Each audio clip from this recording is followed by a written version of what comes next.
Hi hello welcome to my channel. ఇవాళ నేను శనగపిండి లడ్డు అయితే చేస్తున్నాను అనమాట. చాలా అంటే చాలా బాగుంటుందండి. తప్పకుండా మీరు కూడా ఇలా ట్రై చేయండి.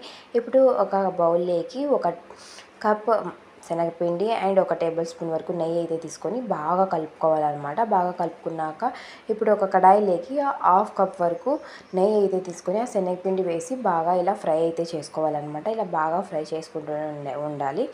అప్పుడు మనకి ఇది ఇలా అవుతుందన్నమాట. ఇలా అయినప్పుడు మనం ఇందులోకి వాటర్ అనేది స్ప్రింకల్ చేస్తే మనకు అప్పుడే తెలిసిపోతుంది, బబ్లీగా వస్తుంది కదా. ఇప్పుడు మనకి ఇది లడ్డు చుట్టుకోవడానికి కరెక్ట్ కన్సిస్టెన్సీ అయితే ఇప్పుడు వచ్చేసింది. ఇప్పుడు దీన్ని వేరే బౌల్లోకి అయితే షిఫ్ట్ చేసుకొని అందులోకి 1 కప్ వరకు షుగర్ పౌడర్ అయితే యాడ్ చేసుకొని ఇప్పుడు లడ్డు అయితే ఇది అంతా బాగా కలిపేసుకొని లడ్డు అయితే చుట్టేసుకోవాలన్నమాట. మన టేస్టీ శనగపిండి లడ్డు అయితే రెడీ అయిపోయింది. తప్పకుండా మీరు కూడా మీ ఇంట్లో ఇలా ట్రై చేసి చూడండి. చాలా యమ్మీ అండ్ టేస్టీగా అయితే ఉంటుంది. నాకైతే చాలా నచ్చిందనమాట. ప్లీజ్ సబ్స్క్రైబ్ చేసుకోండి. Please subscribe.